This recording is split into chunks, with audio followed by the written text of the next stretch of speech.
Setiap orang pasti pernah memiliki ide, entah itu tentang bisnis, karya seni, rencana hidup, atau inovasi kecil yang muncul di tengah aktivitas harian. Ide-ide tersebut seringkali datang dengan semangat tinggi, membayangkan hasil akhirnya yang sukses dan memuaskan. Namun sayangnya, banyak dari ide itu hanya berakhir di dalam kepala atau catatan, tanpa pernah benar-benar diwujudkan. Kenyataannya, memiliki banyak ide saja tidak cukup. Tanpa tindakan, ide hanyalah potensi yang belum terwujud. Ada berbagai alasan mengapa seseorang sulit bergerak dari ide ke aksi. Bisa jadi karena merasa tidak siap, takut gagal, terlalu perfeksionis, atau sekadar tidak tahu harus mulai dari mana. Padahal, langkah pertama tidak harus besar, yang penting adalah bergerak. Mengubah ide besar menjadi tindakan kecil adalah langkah awal yang sangat penting dalam merealisasikan sebuah gagasan. Banyak orang merasa kewalahan karena memikirkan keseluruhan ide secara sekaligus. Misalnya, ingin membuat bisnis, menulis buku, atau memulai proyek besar lainnya. Ketika ide itu terlihat terlalu besar, otak cenderung menunda dengan alasan belum siap. Padahal, dengan memecahnya menjadi tugas-tugas kecil, seperti menulis rencana awal, mencari referensi, atau membuat daftar kebutuhan, prosesnya jadi jauh lebih ringan dan terasa memungkinkan untuk dilakukan. Tindakan kecil ini berfungsi sebagai batu loncatan, yang memicu rasa pencapaian dan momentum. Saat satu langkah kecil berhasil diselesaikan, semangat untuk melanjutkan biasanya akan tumbuh dengan sendirinya. Selain itu, membagi ide menjadi bagian-bagian yang bisa diukur, juga membantu kita lebih fokus dan tidak kehilangan arah. Ibarat membangun rumah, kamu gak mungkin langsung mendirikan seluruh bangunan dalam sehari. Semuanya dimulai dari pondasi, batu bata pertama, hingga akhirnya berdiri utuh. Jadi, dengan pendekatan ini, ide yang awalnya hanya di kepala, bisa pelan-pelan berubah menjadi kenyataan. Menjadwalkan waktu secara spesifik untuk mengambil tindakan terhadap ide yang dimiliki, adalah kunci utama dalam mengubah niat menjadi aksi nyata. Banyak orang berpikir bahwa mereka akan memulai ketika ada waktu luang, tapi faktanya, waktu luang sering tidak pernah benar-benar datang dengan sendirinya. Justru kita harus menciptakan ruang di dalam jadwal kita, agar ide tersebut punya tempat untuk berkembang. Tanpa jadwal yang jelas, ide hanya akan mengendap dan perlahan terlupakan. Dengan menjadwalkan waktu, kita memberikan sinyal pada otak bahwa ide ini penting dan layak untuk dieksekusi. Ini mirip seperti membuat janji dengan diri sendiri. Misalnya, daripada hanya berkata, "Saya ingin menulis buku," jauh lebih efektif jika dijadwalkan secara konkret seperti menulis selama 30 menit setiap hari pukul 7 malam.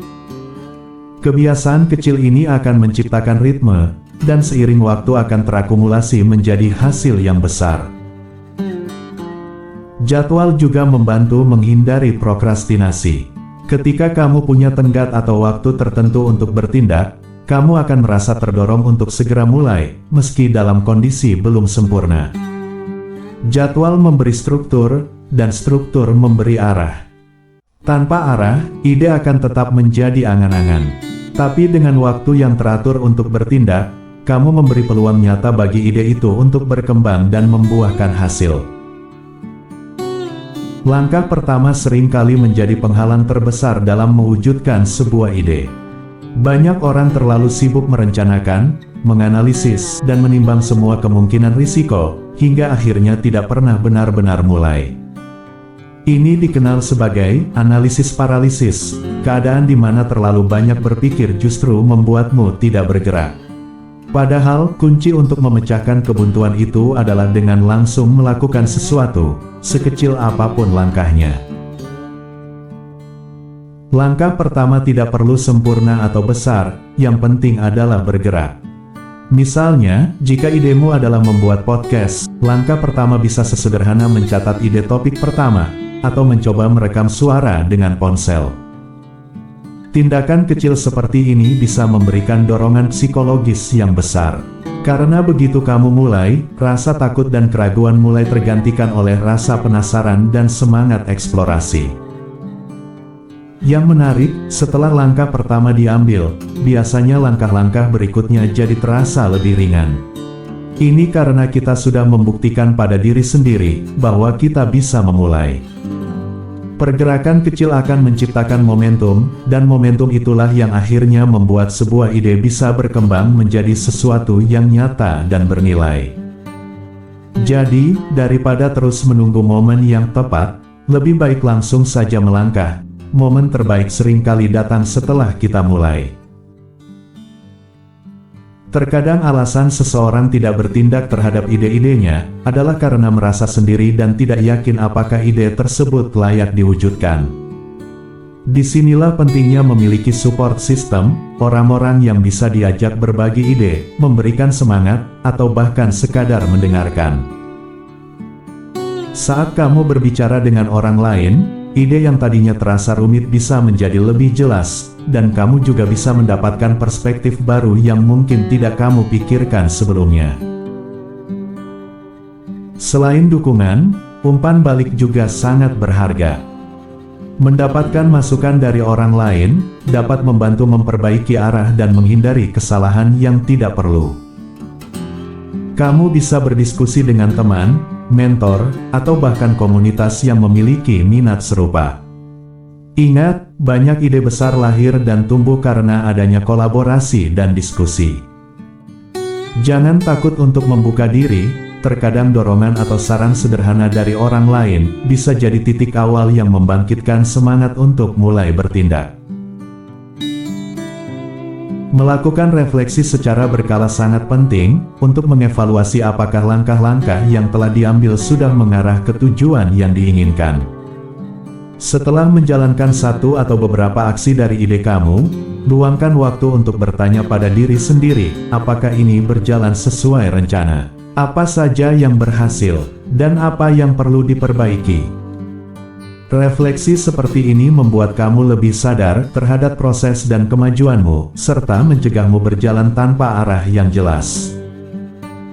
Dari hasil refleksi tersebut, kamu bisa melakukan penyesuaian seperlunya.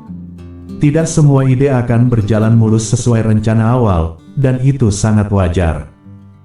Kadang, kita perlu mengubah pendekatan, memperbaiki strategi, atau bahkan memodifikasi ide itu sendiri, agar lebih relevan dengan situasi dan sumber daya yang tersedia. Fleksibilitas ini penting agar kamu tidak mudah menyerah, hanya karena satu hambatan atau kegagalan kecil. Lebih dari itu, proses refleksi dan penyesuaian juga memberi ruang bagi pertumbuhan pribadi. Kamu akan belajar dari pengalamanmu sendiri dan menjadi lebih tangguh dalam menghadapi tantangan berikutnya. Ini bukan hanya tentang menjalankan ide, tapi juga tentang menjadi pribadi yang lebih matang dan adaptif dalam mengambil keputusan. Jadi, jangan takut untuk berhenti sejenak, menilai ulang, dan mengubah arah bila perlu, karena itulah bagian dari proses kreatif yang sehat.